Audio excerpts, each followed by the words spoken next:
Zaman ini adalah zaman di mana makhluk hidup mulai berani menunjukkan eksistensinya di muka bumi dan secara tidak langsung menunjukkan pada kita semua bahwa air adalah sumber kehidupan.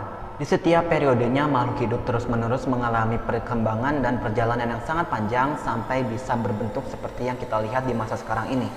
Kira-kira kayak gimana aja sih perkembangannya?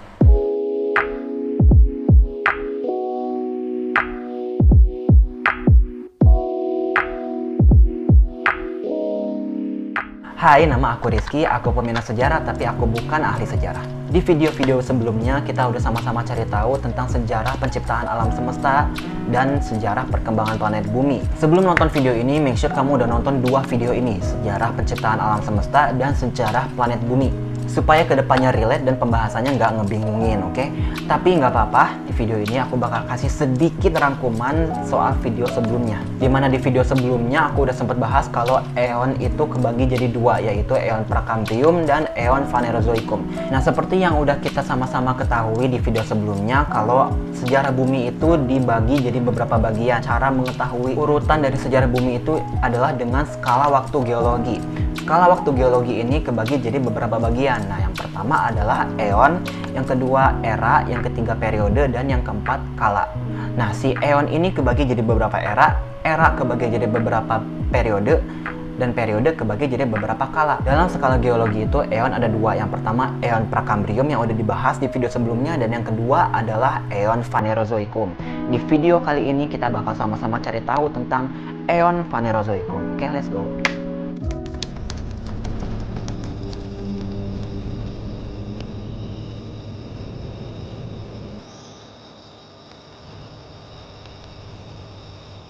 Nama Phanerozoikum itu berasal dari dua kata dalam bahasa Yunani, yaitu phaneros yang artinya terlihat dan zoi yang artinya kehidupan. Jadi kalau disatuin, digabungin phaneros sama zoi ini jadi Phanerozoikum. Artinya kurang lebih adalah zaman kehidupan yang terlihat. Kenapa dinamain zaman kehidupan yang terlihat? Karena kan di eon sebelumnya, eon Prakambrium ini nggak ada kehidupan. Kondisi bumi waktu di eon Prakambrium itu kan sangat-sangat berbahaya. Jadi nggak ada yang namanya kehidupan di eon Prakambrium itu. Makanya di eon Phanerozoikum ini dikasih nama eon Phanerozoikum, zaman kehidupan yang terlihat, karena di eon ini udah ada kehidupan. Oke, ngerti? Eon Phanerozoikum ini kebagi jadi tiga era. Diingat baik-baik, tiga era. Eon Phanerozoikum kebagi jadi tiga era. Yang pertama adalah era Paleozoikum, yang kedua era Mesozoikum, dan yang ketiga yang terakhir era Neozoikum. Kita bahas pertama era Paleozoikum dulu. Nama Paleozoikum berasal dari dua kata dalam bahasa Yunani, yaitu Paleios yang artinya tua dan Zoi yang artinya kehidupan. Nah, jadi kalau Paleios sama Zoi disatuin jadi Paleozoikum yang artinya kurang lebih zaman kehidupan tua. Paleozoikum ini kebagi jadi 6 periode. Yang pertama periode Kambrium, yang kedua periode Ordovisium, yang ketiga periode Silur, yang keempat periode Devon, yang kelima periode Karbon, dan yang terakhir periode Perm atau Permian. Nah, sekali lagi nih aku sebutin di video sebelumnya kan aku udah sempet bilang kalau eon Prakambrium itu berasal dari nama rentang waktu sebelum Kambrium kan. Eon Prakambrium adalah bagian paling awal dari sejarah bumi. Nama Prakambrium berasal dari rentang kejadiannya sebelum peristiwa periode Kambrium. Jadi Prakambrium itu artinya sebelum Kambrium. Nah, sekarang ini kita bakal bahas dulu tentang periode Kambrium. Di periode Kambrium, sekitar 541 juta tahun yang lalu terjadi yang namanya peristiwa ledakan kehidupan. Maksud dari ledakan kehidupan ini adalah ya makhluk hidup tuh udah mulai banyak, kayak hewan dan tumbuhan. Tapi hewan-hewan dan tanaman-tanaman ini baru adanya di laut doang, belum ada di daratan. Di daratan itu belum ada kehidupan sama sekali. Nah, hewan-hewan laut yang ada di periode ini, yang hidup di periode ini adalah diantaranya trilobit, opabinia, pikaya, dan sebagainya. Dan masih banyak lagi. Terus setelah periode Kambrium berakhir, dilanjut sama periode Ordovisium yang terjadi sekitar 485,4 juta tahun yang lalu. Di periode ini, hewan-hewan laut makin beragam. Contohnya kayak Enchirocasis, Pentesoterus, Encoceras, dan sebagainya. Masih banyak lagi. Tamatlah periode Ordovisium, dilanjut sama periode Silur yang terjadi sekitar 443,8 juta tahun yang lalu. Di periode ini tuh udah mulai ada kehidupan di darat, tapi baru kayak tanaman-tanaman kayak lumut gitu. Belum ada hewan-hewan ke darat, baru ada lumut. Udah periode Silur dilanjutin sama periode Devon pada 419,2 juta tahun yang lalu. Nah, di periode Devon ini mulai berkembang dan mulai banyak ikan-ikan di laut, dan kehidupan di darat pun mulai berkembang juga. Contohnya dengan adanya amfibi pertama kalinya yang namanya adalah Ichthyostega. Itu hewan darat pertamanya di periode Devon. Nah, sedangkan hewan lautnya di situ muncul hewan laut yang namanya Danklostus.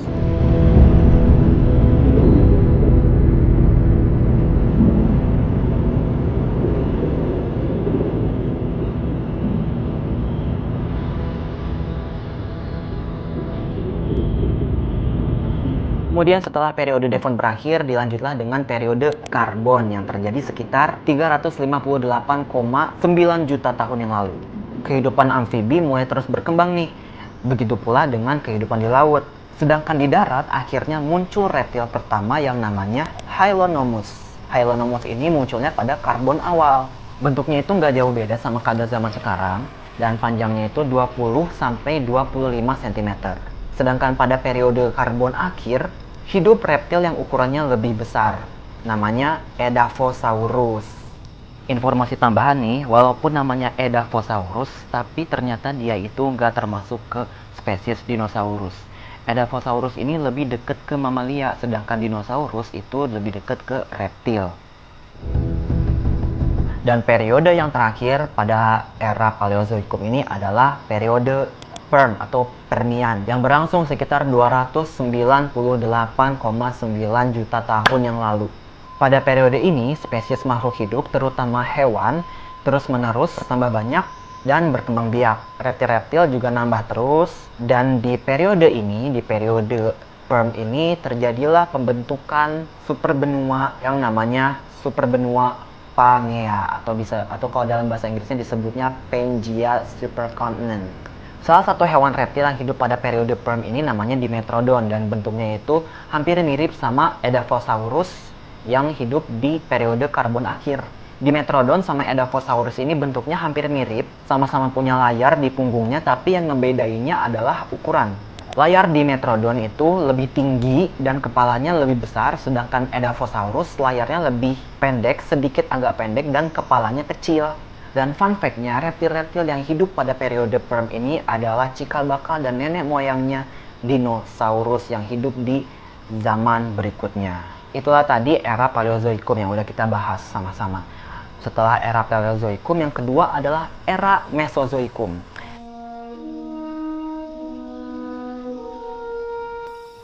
Setelah era Paleozoikum dilanjut sama era Mesozoikum. Ini adalah era kedua dari eon Phanerozoikum. Era Mesozoikum ini, nama era Mesozoikum ini berasal dari dua kata dalam bahasa Yunani. Yang pertama adalah kata mesos yang artinya tengah, dan yang kedua zoi yang artinya kehidupan. Jadi kalau digabungin mesos sama zoi, disatuin jadi satu, digabungin jadi satu, itu jadi Mesozoikum yang artinya apa? Kehidupan pertengahan. Era Mesozoikum ini kebagi jadi 3 periode. Yang pertama adalah periode Trias, yang kedua periode Jura, yang ketiga, yang terakhir adalah periode Kapur. Kita bakal bahas dulu periode Trias yang terjadi sekitar 252,2 juta tahun yang lalu. Dinosaurus pertama kalinya bermunculan. Ada yang karnivora, ada juga yang herbivora. Yang karnivora, yang pemakan daging, itu diantaranya ada Eoraptor, Silophysis, dan sebagainya. Sedangkan yang herbivora, yang pemakan tumbuh-tumbuhan, itu diantaranya ada Agrosaurus, Antectonitrus, Lesomsaurus, dan sebagainya. Terus ada juga nih reptil terbang yang disebut Pterosaurus. Salah satunya adalah Pteinosaurus. Beda ya, Pterosaurus sama Pteinosaurus. Dan perlu diketahui juga kalau dinosaurus sama Pterosaurus itu beda. Kita lihat dari etimologinya. Dinosaurus, nama dinosaurus berasal dari dua kata dalam bahasa Yunani, yaitu dinos yang artinya mengerikan dan Savros yang artinya kadal. Jadi kalau digabungin Xenos sama Savros digabungin jadi satu menjadi Dinosaurus yang artinya kadal yang mengerikan. Sedangkan kalau Pterosaurus itu gabungan dari kata pteron yang artinya sayap dan Savros yang artinya kadal. Pteron sama Savros disatuin jadi Pterosaurus yang artinya kadal bersayap. Jadi dinosaurus sama Pterosaurus itu beda, oke? Semoga dapat dipahami. Tapi di zaman Trias juga udah mulai muncul mamalia, hewan menyusui, hewan yang melahirkan. Salah satunya adalah Morganeucodon. Buat yang suka nonton film bergenre sci-fi, pasti nggak bakal asing sama film yang berjudul Jurassic Park dan Jurassic World. Nah, setelah periode Trias ini dilanjut sama periode Jura. Kalau dalam bahasa Inggris, Jura itu disebut Jurassic. Kalau Trias tadi Triassic, Jura Jurassic. Periode Jura ini dimulai sekitar 201,3 juta tahun yang lalu. Dan dinosaurus-dinosaurus yang hidup pada periode ini diantaranya ada Allosaurus, Compsognathus, Dilophosaurus, dan sebagainya. Itu buat yang karnivora. Sedangkan yang herbivoranya ada Diplodocus, Brachiosaurus, Apatosaurus, Stegosaurus, dan masih banyak lagi. Terus Pterosaurus yang hidup pada periode ini diantaranya ada Dimorphodon sama Pterodactyl dan masih banyak lagi juga. Mamalia juga mulai berkembang nih di zaman ini, di periode ini. Salah satunya ada Castorocauda. Terus yang di laut ada Ichthyosaurus, Plesiosaurus, dan masih banyak lagi. Dan sekali lagi di periode ini muncul spesies baru, spesies burung untuk pertama kalinya yang disebut dengan Archaeopteryx. Fun fact nih, kalau kamu pernah nonton film Jurassic Park yang pertama, yang tahun 1993, ada dinosaurus yang kecil yang dia itu makan mangsanya di dalam mobil. Nah, itu tuh disebutnya kan di film itu disebutnya Dilophosaurus. Dengan bentuk berjumbai, dia bisa ngeluarin jumbai, bentuknya kecil, ukurannya kecil, dan bisa ngeluarin lendir hitam dari mulutnya. Itu kalau di film. Nah, sebenarnya Dilophosaurus itu bentuknya nggak kayak gitu, tapi bentuknya kayak gini. Tinggi, besar, panjangnya itu sekitar 7 meter, dan sedangkan kalau di film itu dibuat kecil dan berjumbai. Tapi yang aslinya itu nggak ada jumbainya dan nggak bisa ngeluarin lendir hitam, tapi who knows.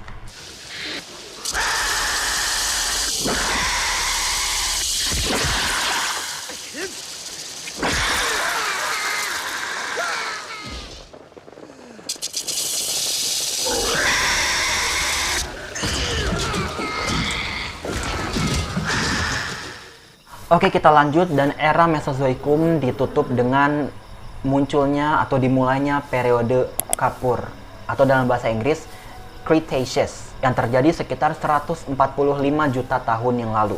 Periode Kapur atau Cretaceous ini adalah puncaknya dinosaurus yang ada di darat dan di laut dan juga Pterosaurus. Dan di periode ini banyak banget spesies-spesies yang terkenal. Di antaranya ada Pachycephalosaurus, Dracorex, Velociraptor, Triceratops, Ankylosaurus, Parasaurolophus, Argentinosaurus, Styracosaurus, Pentaceratops, Iguanodon, Oviraptor, Carcharodontosaurus, Acrocanthosaurus, Carnotaurus, Spinosaurus, dan masih banyak lagi. Sempat ketinggalan yang paling terkenal banget dinosaurus ini adalah apa? Tyrannosaurus Rex atau disingkat sebagai T-Rex. T-Rex ini hidup pada periode Kapur. Dan ternyata dinosaurus yang ada di film Jurassic Park sama Jurassic World itu rata-rata hidupnya di periode Kapur, bukan periode Jura.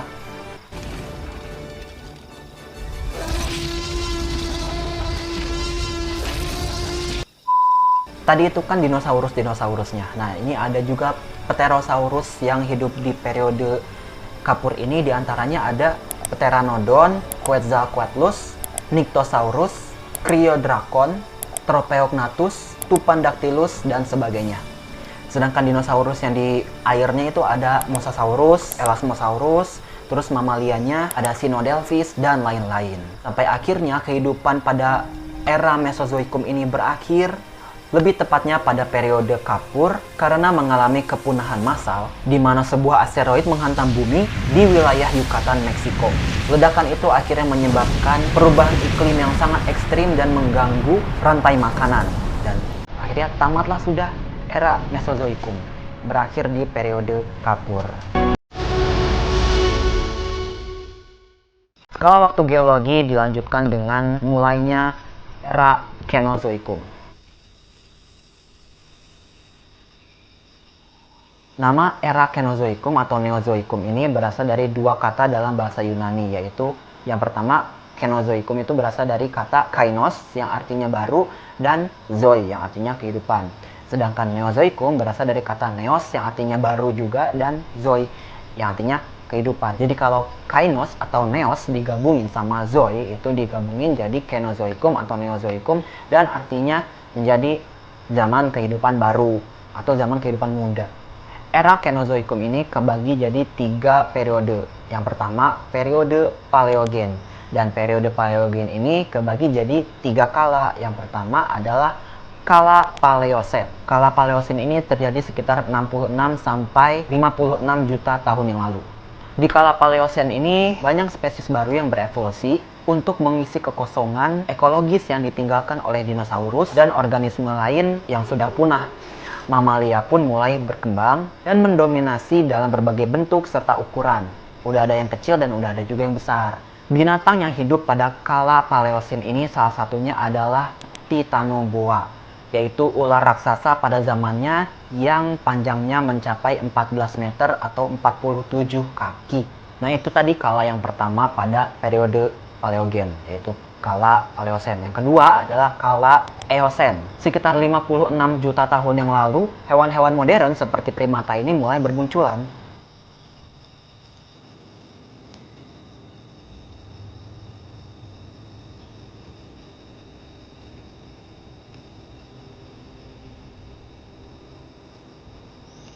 Dan juga hidup leluhur dari paus modern yang dulunya berkaki 4 dan hidup di darat. Lalu jadilah paus dan lumba-lumba yang kita lihat sekarang.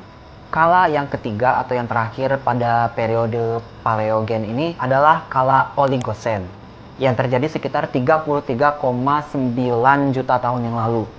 Di kala Oligocene ini muncul hewan-hewan modern kayak badak, tapir, babi hutan, dan lain-lain. Setelah periode pertama dalam era Kenozoikum, yaitu periode Paleogen ini berakhir, dilanjutlah dengan periode kedua, yaitu periode Neogen. Terbagi jadi 2 kala. Yang pertama adalah kala Miocene.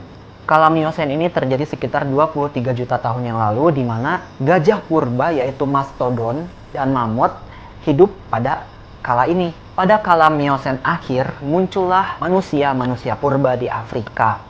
Di antaranya adalah Sahelanthropus chadensis yang ditemukan di Chad.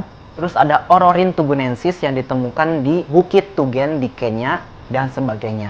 Kemudian kala yang kedua pada periode Neogen ini adalah kala Pliocene, yang terjadi sekitar 5,3 juta tahun yang lalu atau 5.300.000 tahun yang lalu.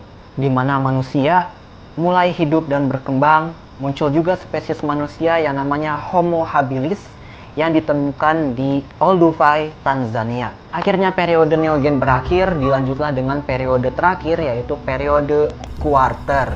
Periode Quarter ini kebagi jadi 2 kala. Yang pertama, kala Pleistocene. Kala Pleistocene ini terjadi sekitar 2,6 juta sampai 11.700 tahun yang lalu, di mana peradaban manusia purba pun dimulai, dan mereka juga udah bisa membuat lukisan di dalam gua, bisa juga nyiptain teknologi-teknologi walaupun masih sederhana dan sangat-sangat primitif, yaitu terbuat dari batu dan sebagainya.